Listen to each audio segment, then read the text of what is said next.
now, that's good. We can sit him down and just have him sit that camera and make some opening remarks. Is that what you want to? While we're some stuff is going on. Well, I'm asking. Yeah, let me think of reasons. Right now we have that up display because we're waiting for people to come on to test out everything. If they're going to start like 9:05, maybe not. It's too close. Okay, that's fine. Yeah. So it's So kind of going I'll on. have that ready when you say that. I'm good. But they almost done it. So now, if we get to if you can gauge that for me, like if we're at 9:05 and they still have it, then yes. So there's a possibility we might turn the camera and have Parker start if we're sitting at like So my thinking is just finish that. It's not moving, just finish, right? yeah. So that's what is that what we have to? Okay. If we opt to do that, I'll let you know. But good to know we can. Yep.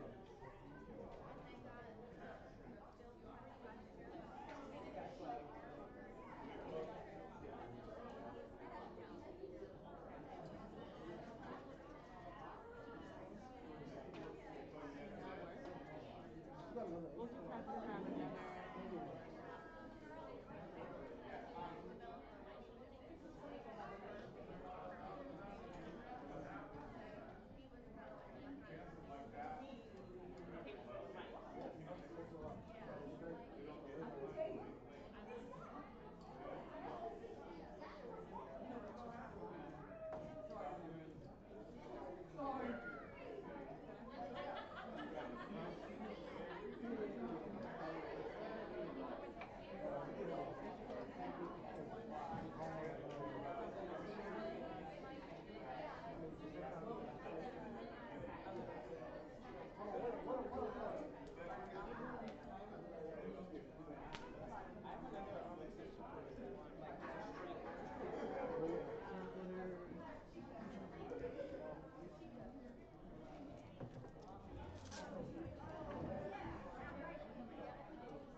Oh, I'm very adjusted for that.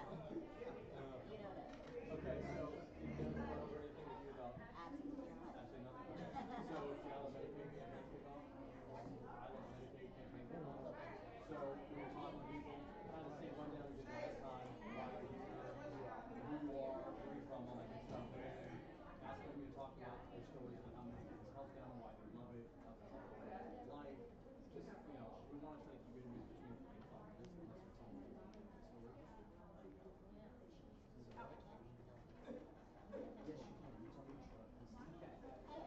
Exactly. We are still in the honeymoon stage. Question, how's my job? How's it going after I come? Don't nab it yourself, Judy.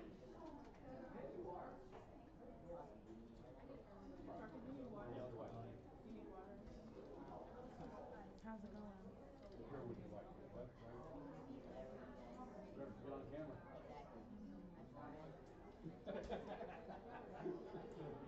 That'll get people's attention during the interviews. Just put them all over your Off face. that side, right there. There we go. It's like a sporting event, like Medicaid, yeah.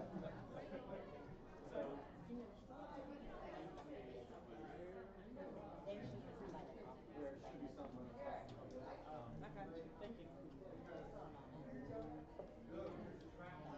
We're a lot of building last time. Is that the garden I said?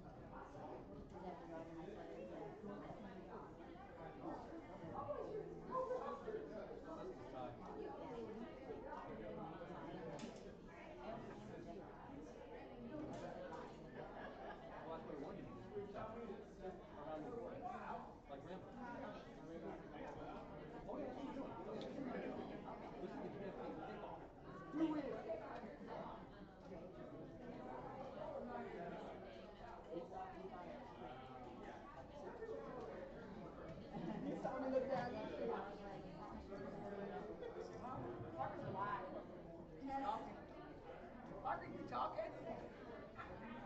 Parker, how about me next?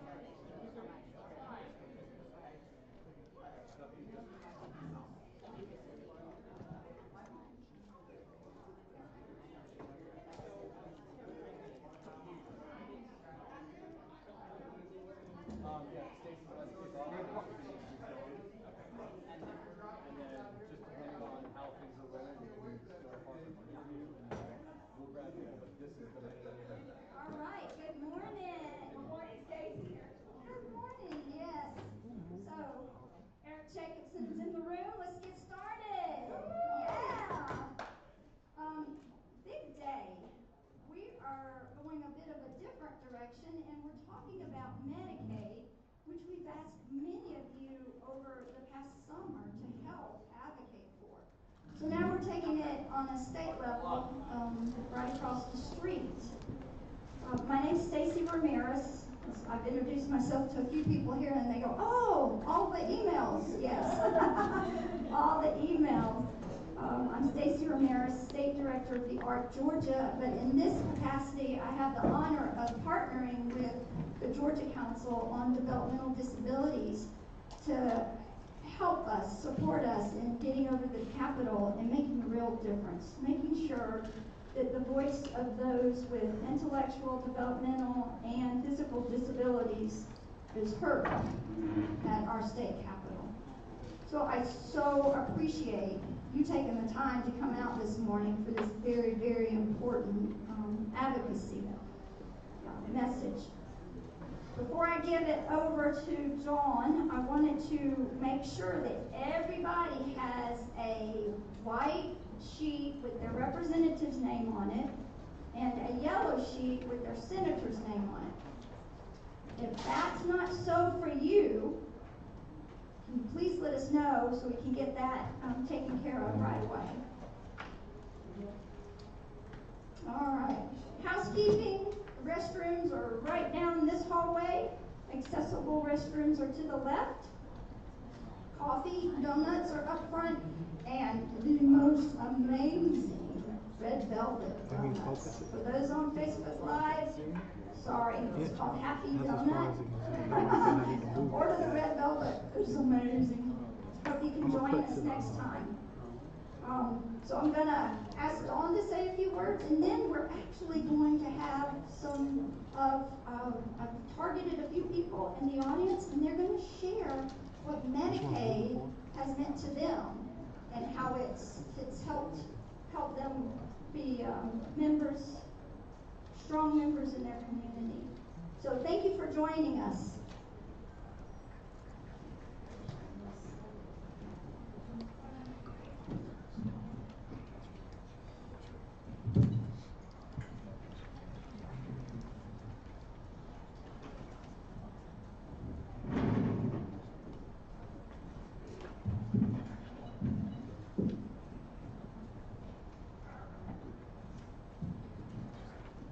Sorry, I'd had that set up for Dawn in her chair, and then she surprised us with the elevation. I keep forgetting that this chair elevates, and I get in it, and Hannah will remind me, Dawn, you can elevate your chair. This is it's a newer chair for me, but welcome everyone. I'm Dawn Alford with the Georgia Council on Developmental Disabilities, and I'm so glad that you're here with us today to talk about such an important topic. Medicaid. Medicaid is so important to the lives of so many of us, and it's critical to people with disabilities. And before we get started with what Stacy's going to do next, I just want to briefly touch base with you all and ask you, what is Medicaid in Georgia? Does anyone know? Because it has a lot of different names in Georgia. What are some of the names Medicaid goes by? Anyone have any thoughts on that?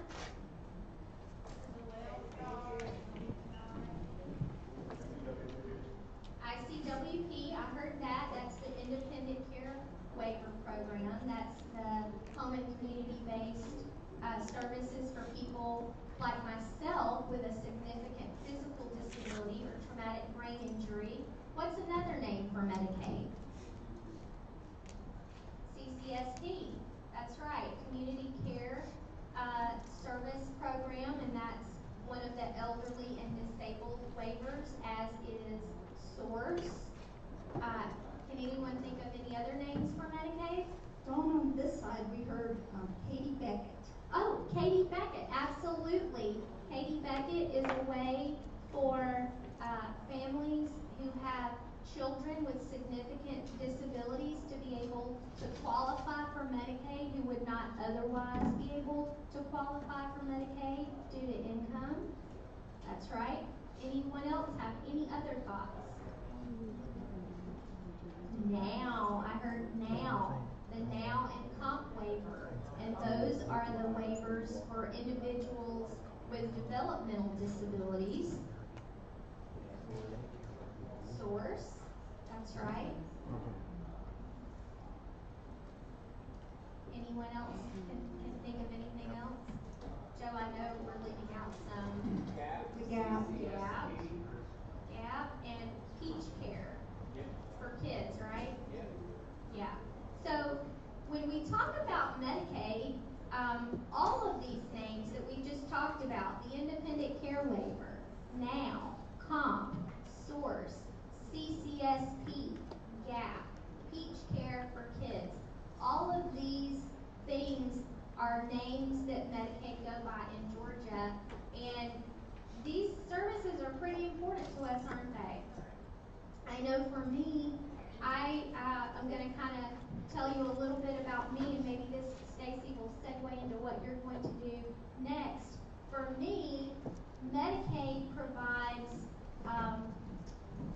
obviously health care. It helps pay for me to go to the doctor, this fancy schmancy elevating wheelchair that I have, and lots of other medical equipment. I have a ventilator that I use that is quite expensive, but it also provides the ability for me to have personal care attendants because I need help to get ready to go to work, to go wherever I go in the community.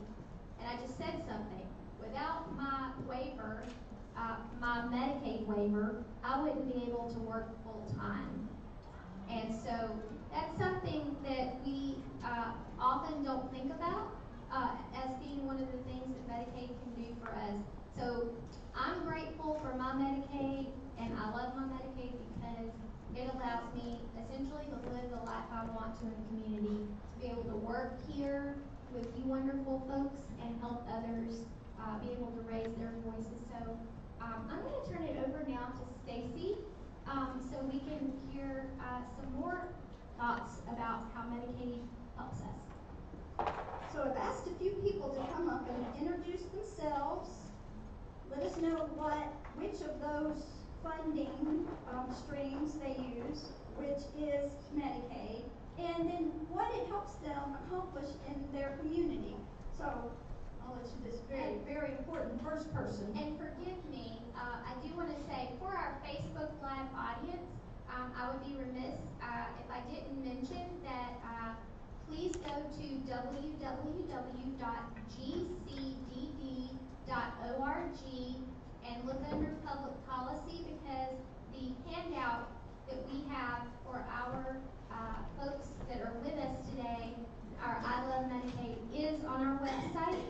And so if you want to look at that, please do pull it up. And I just wanted to make sure that you all know that and can follow along with us. Thank you, Stacey. Okay, so just real quick, good morning all. I'm Kate Brady. I'm the Deputy Director at the Georgia Council on Developmental Disabilities. And indeed, I love Medicaid for the many programs that it offers us in Georgia. For me personally, I use the Independent Care Waiver Program, which is a Medicaid waiver, as Dawn and Stacey have mentioned. And the thing it does for folks who have that waiver is provide personal support services. And so we're all aware that that allows for me to work. But even more critically, right, it allows for getting up and out of bed and being healthy and being clean and being able to eat and make food and live independently. So we really do love Medicaid. All right, next, we're going to ask Teresa Coleman, who was gracious to share this with us. So I almost want to say, let's give her a hand. Okay. So I promised Teresa we would do a bit of an interview. So let us know who you are. My name is Teresa Coleman. I'm with Petersburg, Illinois, and Petersburg, Georgia. And I'm on the SOURCE program for homeowners. And it made a difference really to me, and I've been on the way for 10 years. And it made a difference in my life for me to come out of where I was, because it helped me to be active, and my caregivers to help me get up and do the stuff that I have to do for everybody else, and let them know that they're not alone. Thank you so much. All right, next, if Pat and Madeline would come up, and Travis come on up and be ready to share with us. So what I want to do is illuminate some of the stories from the different types of waiver funding. Do you want to hold this, or? Here you go, Madeline. So, who are you? Hi, I'm Pat Patrone, and I'm Madeline's mother. Madeline has the Medicaid comp waiver currently. What Medicaid has helped me and Madeline with tremendously is that once she aged out of my being covered under my health insurance policy, she had health insurance coverage. Additionally, once she aged out of the school systems, she was able to apply for and receive the comp waiver for developmental disabilities. That gave her, gives her care during the day, and it allowed me for the last 20 years to to continue in my career in corporate America. And it allowed me to be a value and an asset economically to the state, to my community, and to my family. Without that, I would have had to become dependent on social services and economical help from the state. So I think it's a wonderful thing. And did Madeline say something? What does Medicaid propose? It helps me out, community and activities and stuff that I can do, and to the doctors. Thank you, Stacey. Yeah, thank you. And I've got to say, Madeline is actually on the board, correct? The council of the Georgia Council on Developmental Disabilities. Yes, ma'am. I'm on the board, GCDD board, which is Eric Dixon's board. Very good. Well, thank you so much. And now we've got a different type of funding source through Medicaid. I'll let Travis introduce himself. I'm Travis Evans, and I work at Selena. And without, and Medicaid paid for my doctor's appointments and my medicine and things like that. And without that, I would not be able to work. I would not have a place to stay.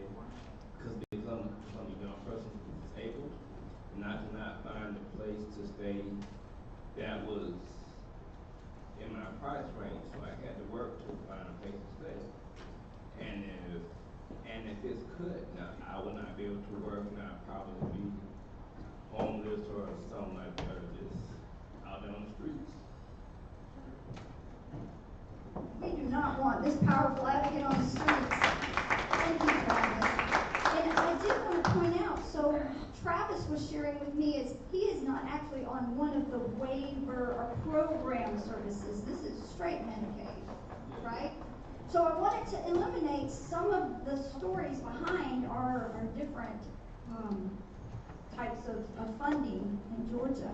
So now we're going to cut to the legislative ask. All right, is that Dawn? Is that Hannah, you? Okay. Do you want to go ahead, and then I'll bring Hannah up to do.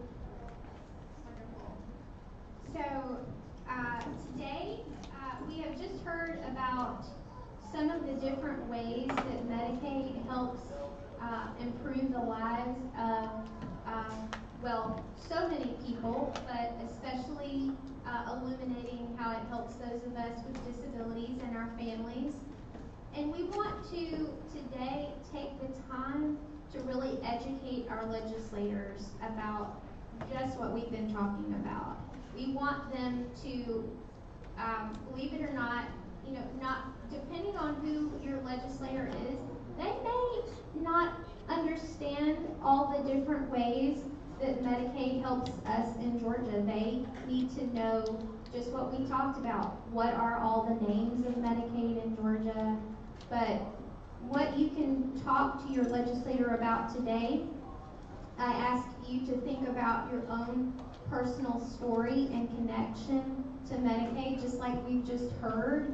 And we just want to say to our legislators, this is what Medicaid is. This is why it's important to me. And so you all have this handout, this I Love Medicaid handout. And let's see, is Maria in the room?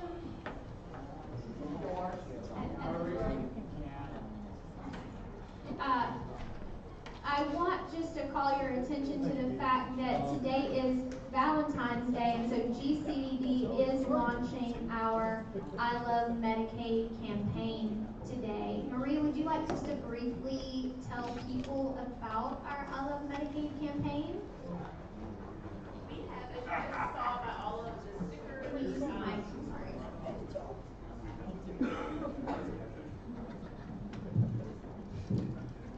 So as you guys saw by the stickers and by the handouts, the theme of today is I Love Medicaid.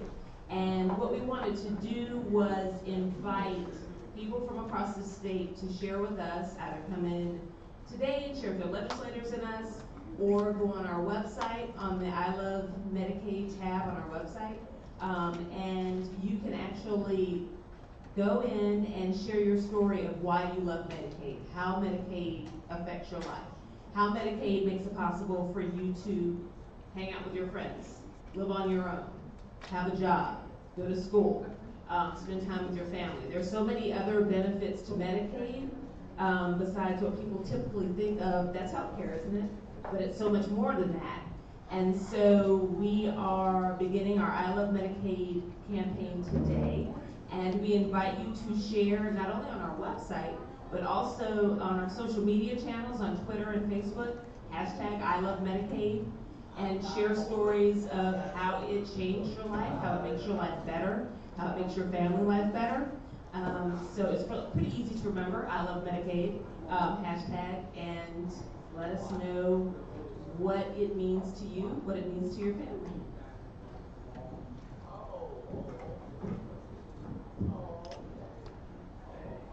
Thank you so much, Maria. And so today, when we go and talk with our legislators, these are the stories we need to share. We are asking you to speak with your own representative, your own senator, and then we're also going to ask you to speak to a third legislator. And Hannah will, I think, did you already kind of, okay. There's two committees, one in the House and one in the Senate, and they are the committees that make decisions on budgets for Medicaid. And so we are going to just let them know the message we want them to hear is, this is who I am, this is why Medicaid is important to me, and please understand that because Medicaid is so important to people with disabilities, we just want to protect Medicaid. So in any decision you make as a legislator, please don't cut Medicaid, and remember why, because Medicaid is so very important to people like me. So does anyone have any questions? Oh, well, and let me say, and you can leave this handout behind with them that essentially talks about some of the things we've just been talking about.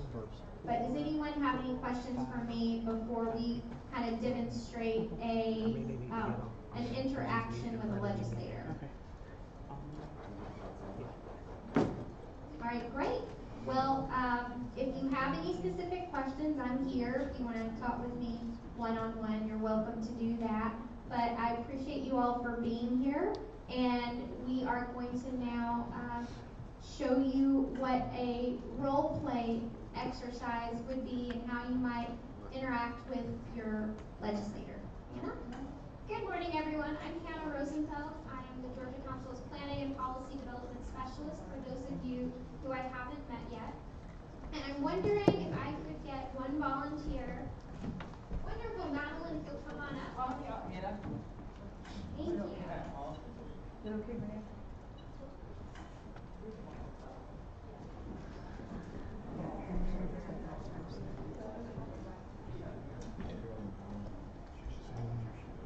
All right. So, Madeline, are you going to be a senator or a representative today?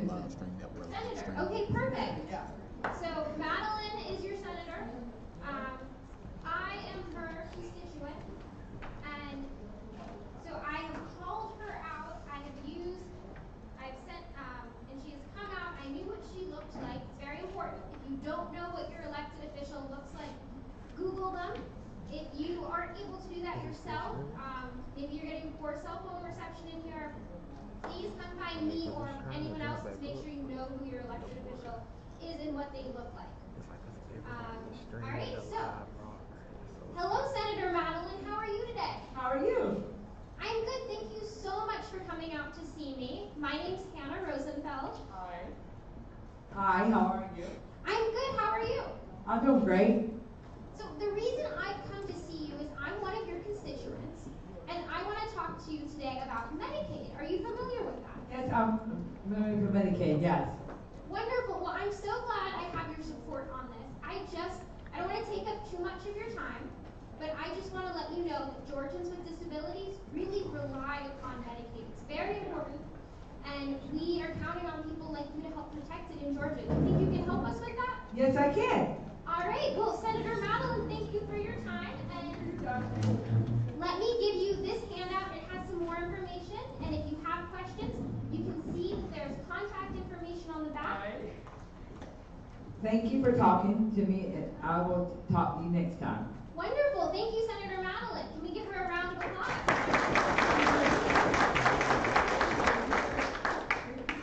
So, as you can see, speaking with your elected official, not so intimidating. The key is to keep our ask. Today we don't have, we're not asking for any amount of money. We are simply trying to educate our elected officials to make sure they understand that Medicaid's very important to us. So when you speak with them, you're going to introduce yourself. You're going to tell them why you're here. You're here to talk to them about Medicaid. You're going to tell them why Medicaid is important to you. Even if you yourself don't have a Medicaid story, you can share why it's important to Georgians. We really want to uplift today the message that Medicaid is important to Georgians with disabilities. You're going to leave them this handout. So you want to make sure that you have at least 3 copies of this. There's a whole stack, I believe, near Joe and Renee over there. So on your way out, make sure you get 3 of them. And I think the biggest thing to remember is Medicaid is very complicated. Your job today is not to be the expert on Medicaid. If your elected official asks you a question and you don't know the answer, tell them you'll get back to them. You can just let myself, Dawn, Stacy, any of us know, and we will be happy to follow up with them. Your job today is to make sure that they understand that Medicaid is important to you as their constituent, as a Georgian, and that we expect them to protect Medicaid in Georgia. Does anyone have any questions? All right. Well, thank you again, Madeline. Yay to Madeline and to Hannah. So we're going to practice what we're preaching. We're going to ask you to, in a group, we're going to assign a Capitol supporter. This is someone who has done this quite often, gone to the Capitol, pulled their representative or their senator to the ropes, and shared their story. So we're going to ask you to practice here before we just have you go over. Does that sound good? So last time I tried to just blindly ask you to find someone else who has the same senator. I'm going to try that again, but this time may I borrow yours again? I stepped in front of that and asked you to hang on to your yellow sheet with your senator's name on this. So if everybody can get these out and have that in front of you. So everybody, thank you for holding that up. So if everybody knows their senator, what I'm going to ask you to do so that I'll tell you the reason. When we go to the ropes, we don't want that same senator to be pulled out 5 different times, right? We want everybody that has the same senator to be in a group, so you are his or her constituents, and you'll be able to, as a group, talk to that senator together instead of him or her being pulled to the ropes many times. So we're going to break Facebook Live. What you can be doing while we're finding each other's senators is, if you don't already know your senator and your representative, please go to openstates.org. I look back at Dawn because she knows this well. Look up your representative and your senator, and we're going to ask you to send them an email or a call. Call them and let them know how important Medicaid is to you, and share a little bit of your story. What would happen if Medicaid, your funding stream, were to go away? So while we're finding senators, thank you, ma'am, I want you to look up your senator and your legislator and your representative on openstates.org. All right, so those in the room. So in the back of the room, if you need help finding others who have the same senator, we've got Renee and Mark and Joe in the back of the room will help us facilitate that pretty quickly. All right? So I'll just start with, is there anyone in the room, what's her first name? Nakima Williams. Ah, there we go. Do you want to sit with these fine folks? There we go. That'll work. And you? Lindsay Tippins. Anybody else have Tippins? There we go. We got a match. Ding, ding, ding. May I? Nan Orick. That's me. You're Nan Orick. So who else is Nan Orick? You too? So come to this table. That works. So who did we have back here? Tippins, Orick. We've got Williams at this table. Who are y'all? Bruce Thompson. Bruce Thompson. Any matches there? How about you guys?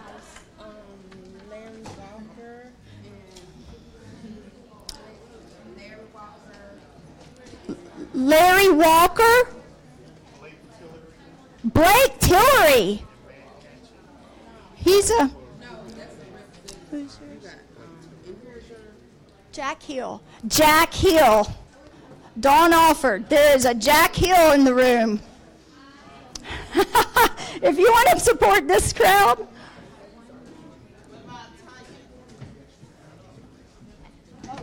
Oh, Elena Parent. Where's Joe? You're Elena Parent? Yeah. So you want to, and then who else? Emmanuel Jones. Exactly. So, okay. So I think we've got...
on this merchandise holiday today that's been only dubbed a holiday to get people. Okay.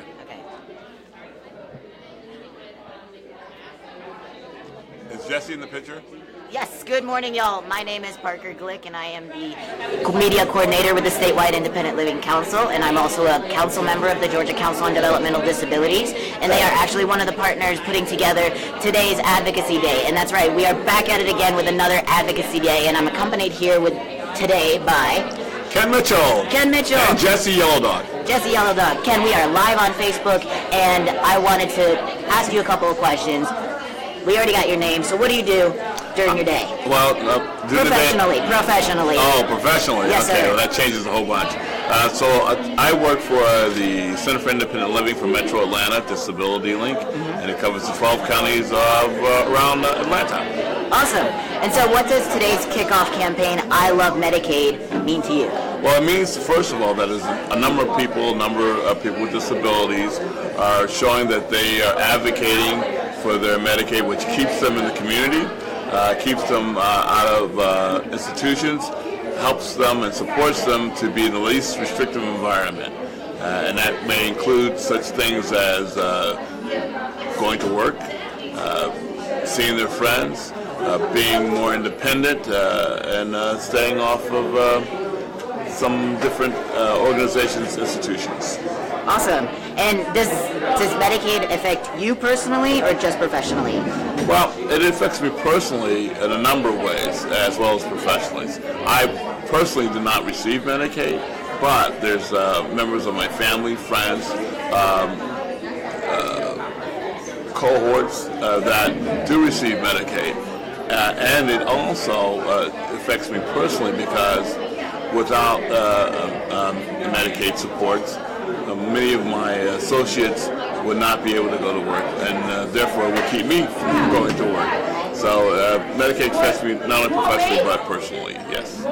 So other than interviewing with me, what is your day going to be made of today, like your Advocacy Day? What are y'all doing? Well, for this particular product, there's a couple of things that I hope to be doing. One is supporting my fellow cohorts, learning a little bit more about Medicaid and its supports.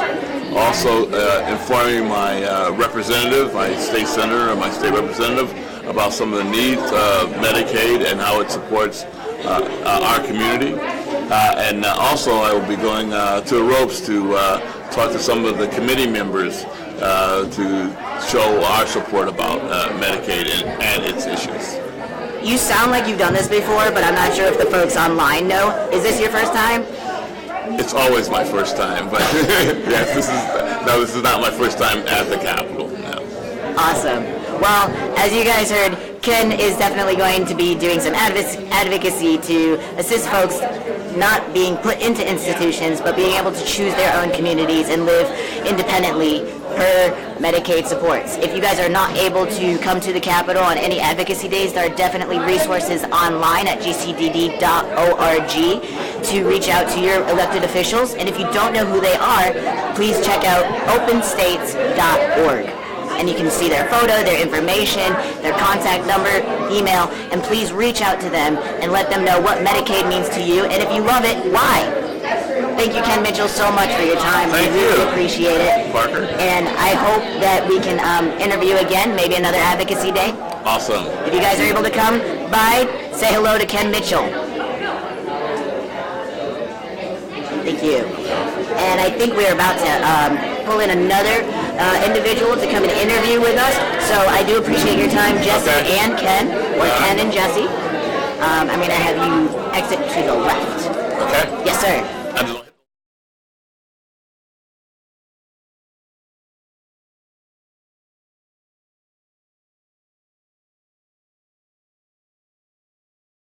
Doesn't mean that this is the only time that we're talking about Medicaid. As you heard, Medicaid is very, very vital to folks to be living in their homes of their choices, not to be institutionalized, and that's in nursing homes or assisted living, if they so choose not choose to be, if that makes sense. I am accompanied, as y'all are able to see, with another individual, and I feel so badly because I know we work together, but I forgot your name. Oh, Valerie. Awesome. Well, I appreciate you coming through, Valerie, and I'm going to ask you guys for having me. Awesome. What does today's advocacy day or campaign of I Love Medicaid mean to you? It means a lot because, of course, I am a recipient who has a lot of health issues going on, and you already know about me being unstable in a lot of ways. But I'm so appreciative because if it wasn't for what I do have, I wouldn't have been able to get a lot of services I needed, especially surgeries, medications, and not just physically, but also with the psychological part of things. So I'm very thankful, not only for me, but for my son, who was also born premature, and he has a lot of issues that he deals with as well. So I'm very thankful. So what part of Georgia are you from? I'm Atlanta, the ATL. ATL. I mean, we gotta say that nice and loud and clear. I feel like you got some pride in that. There we go. Nice. And is this your first advocacy day? Yes, it is. This is my virgin voyage. I'm glad to be here. So yeah, I'm going to enjoy this experience. I'm enjoying it as we speak already. So I'm learning a lot and listening to everyone and listening to other people's stories as well. That is awesome. Well, I appreciate you coming through and chatting with us and, you know, taking the time to go up to the ropes, especially if it's your first time. Yes. Because as intimidating as it may be, you know, it's still something we need to do. And so is there anything that you would like to share with folks online to kind of encourage them to do what you're doing, come in for their first time? I think it's a great experience, and the people you meet from different walks of life, and you never think about what's going on in other people's lives. You know, we kind of like just engulfed in ourselves in so many ways. It's a great experience, and you always can get more information, and you know, there's power in numbers. Most definitely, and as you guys are on social media, there are many social media outlets that you can look through, Twitter, Facebook, and please check out the hashtag I Love Medicaid to hear some other stories of folks as to why they love Medicaid and how it affects their lives. Valerie, I appreciate your time, and I know that GCDD and the ARC of Georgia definitely appreciate your time as well. I am going to say thank you so much and let you get back. I think everybody is reconvening to head to the Capitol. Thank you so much. Valerie, is there anything else you'd like to share just before you go? Just that, I didn't want to cut you off. No, love Medicaid, and I just appreciate being a recipient. And we also need more. We need more funding in so many ways. I mean, there's a lot that it does not pay for dealing with my health and my son's health, but still thankful, but you know, it's still a great thing regardless. But more funding would be great. Awesome. Well, thank you so much, Valerie. And as Valerie has iterated, yes, we need more funding, and we understand that not everyone can come and join us. And I know I'm going to be repetitive, but please visit gcdd.org for your resources to reach out with your legislators via the internet or by phone. And if you don't know who your elected officials are, please visit them or please do your search on openstates.org. Thank you guys so much, and we will chat with y'all soon. I'm just kidding. We actually have one more interview. Eric Jacobs is going to join us in just a moment. Oh, thank you. You're welcome.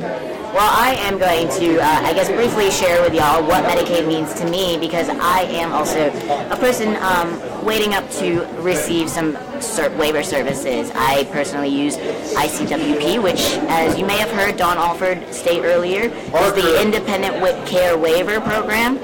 And it would be of super support if folks were coming into my home and helping me get to my job and get ready for that, or even just live a leisure life and choose my community and the activities that I want to do.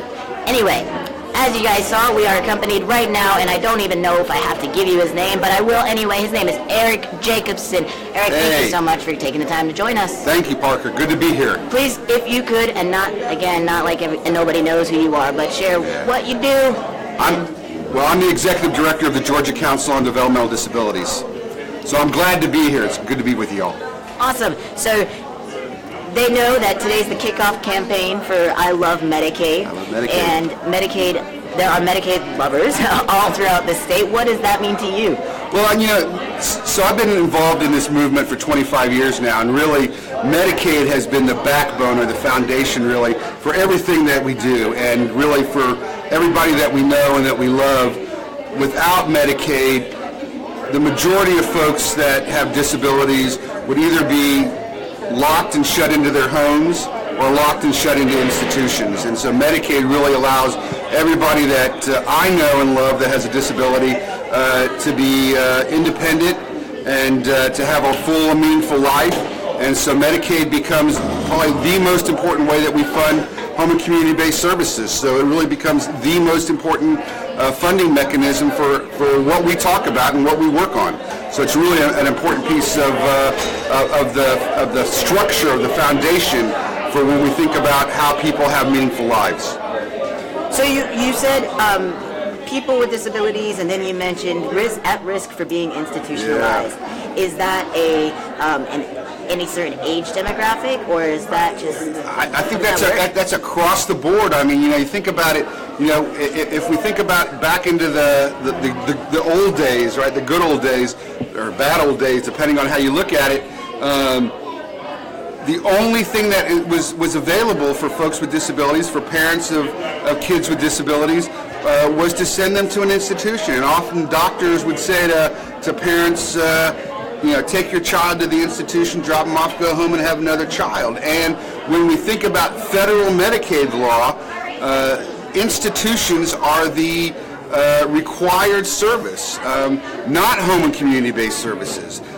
States are required to use their Medicaid dollars to fund either state institutions or nursing homes, and they have to waive those services in order to have home and community-based services. So people at risk of institutionalization, it's really not at risk of institutionalization, it's they're at risk of being in the community, right? I mean, it's really the backwards piece to this whole thing, and we haven't as a society said what we really want is to make home and community-based services the first option, the only option, the main option, or really the main requirement, and then said if everything else fails, then we'll think about institutionalization as kind of a backup for it. But what we've really kind of said is, no, really, institutionalization is the requirement, and if we can figure out something else, then we'll let you live in the community, which is really backwards if you ask me.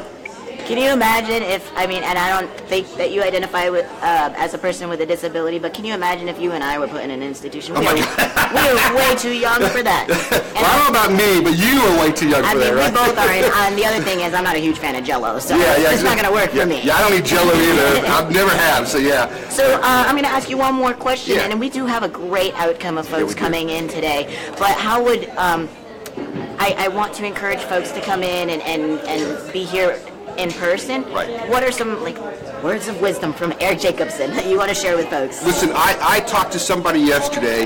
They called me and they said, listen, I've been on the waiting list for home and community-based services. Actually, my child's been on the waiting list for 10 years. I said, listen, you've got to. I said, I don't care what you do. You've got to call your representative, call your senator, and let them know that you've been on this waiting list for 10 years. Let them help you and understand that you are now in a crisis situation. This was a mom who said, look, for the last 9 years, it hasn't been a problem. I've really been able to deal with it, but my family situation has changed. I'm now in that position where I am in crisis. And I said, that means I need you to come here to the Capitol. If you can't come to the Capitol today, call, write, do whatever it is that works for you. But we've got to let our legislators know that this is a problem. We have 10,000 people or more that with disabilities that are waiting for home and community-based services. It's time that we step up to the plate. I think it's really interesting that we are talking about as a state that because of the federal tax reform that we're going to have a windfall of state dollars coming into the state. And we're talking about how we give that back to the people.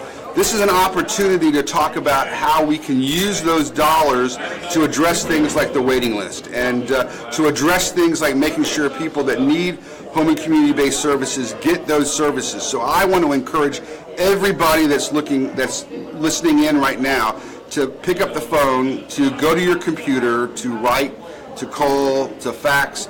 I remember a day when I got a phone call from the legislature saying, call off the dogs, that we're getting way too many phone calls, way too many faxes, and we will address the waiting list. This was 10 years ago. Well, it's time to do that again. So let's make sure that I get those phone calls today to say, Eric, we've got more phone calls and emails and people in the Capitol than we can handle, and tell people with disabilities to stop calling because we're going to address the waiting list. So that's your job out there, is to make sure that I get those kinds of phone calls from legislators saying, we understand, we got it. We're going to do something about the waiting list today. But it's your job as advocates, as constituents of legislators, to call your folks and let them know this is an issue. Wow, that was packed with so much information. Thank you, Eric. And if you all are interested in reversing this whole process of making it important for us to be seen in the community instead of pushed into the institutions at first, please check out openstates.org. If you guys don't know who your elected officials, if y'all don't know who your elected officials are, please check out openstates.org. And like Eric said, you guys can call and you can send emails. And there's also, for the young folks or who love to hashtag, do the hashtag I love Medicaid and let them know what it means to you. And if we know that it's happening, because like Eric said, he's going to get that phone call from the legislators and they're going to tell him to have us stop calling. We don't want to stop until they start. Thank you so much, Eric. Thank you, Parker. Have a good one. Good to see you. Thank you. And we've got one more interview today, and I know exactly who this person is, so as they start coming up, I'm going to introduce them. Her name is Kate Brady, and she is the Deputy Director of Georgia Council of Developmental Disabilities. And I'm not sure if any of y'all were tuned in earlier, but she is a recipient of the ICWP waiver, which is a branch of Medicaid. There it is. And I didn't mean to out you, but you already said it already, so I figured it was safe. I feel out. It's fine. So if you want to please just share with folks, you know, what it is to be on waiver and how important it is for them to advocate. Absolutely. Well, thank you all for being with us on Facebook Live. Medicaid does so much for so many folks in a variety of ways, right? Everything from your medicine and your doctor's appointment and your kids' coverage through Peach Care and programs like the Now and Comp waivers that serve people with intellectual and developmental disabilities, and the Independent Care Waiver program that serves folks with physical disabilities. And that's the program that I participate in. And that funding is critical. My care is the way that I'm able to get up and out of bed every day. It's the way I'm able to make food and be healthy, and most important to me, it's the way that I'm able to have a life with a job and a place that I live in of my own, and a way to get around town and get a ride to and from places in my own car, and to be good at my job. My job as Deputy Director involves being able to be flexible with my time, show up where I'm needed, when I'm needed, and I do that through personal supports that are funded by Medicaid, and that is how so many people with disabilities are able to work and contribute in their communities. So if you haven't already done so, look up who your legislator is and make that call, or come to the Capitol and talk to them directly. And you don't have to know much, you just have to know that it matters and that it's a worthwhile investment. Right? That's the other thing. So my earnings and contribution, even if you're just looking at the snapshot financially to the tax system, far outweigh the investment in Medicaid dollars. and that is true without fail.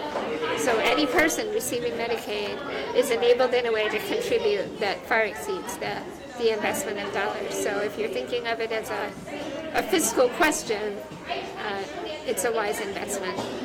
And I joked about this a little earlier with Eric, but I have received this question: why not just go into a nursing home? And I don't believe that, but why? Why not? What does that mean to you? Right. Well, there are a bazillion answers to that, and I'll just be honest and say I think it's kind of mind-boggling to even consider. But I think the most relatable truth is that nursing homes are sterile places in which people go to receive care at a particular time in life, right? And at GCDD, we believe in developmentally appropriate services. So if you're a person with a disability who's 19, we know you want to be doing things like thinking about what you're going to do after high school, and finding your first boyfriend or girlfriend, and going on your first road trip. And those are the things that you do around 19, 20, 23, 24, right? So similarly, there are things that you do when you're 30 or 40. You might want to buy a house or rent an apartment in a new part of town that you've never seen. And so if you're living in a nursing home, all those opportunities are constricted. And you are not living amongst your peers. Your space is not your own. You have your privacy is terribly limited. And then the really scary thing that I don't have a data sheet with me on, Parker, and I wish I did, but is that people die in facility-based care. The nature of the project is to standardize care. And what we know is that we're interested in the participation and value of people who have really complicated situations. And that requires individualized care. And even me, my respiratory system is pretty complicated. If I was trying to insert that into a nursing system in a nursing facility, a cold for me would turn into a pneumonia, and honestly, that really could kill me in that environment. And in my own home, I can manage that, and I can return to work, and I can maintain my relationships, and I can recover from what would otherwise be life-threatening things like the flu. So wash your hands. So there also is a real, I think, it's high stakes around people's health and wellness as well, that people be able to remain in the community. Anything else about that, Parker? I feel like I could go on the reasons I wouldn't want to be in that environment. I mean, if you have anything else you want to share, I'm giving you 30 seconds. Not kidding. But I think privacy, freedom, and health, right, all are at stake if you think about living in a facility-based setting.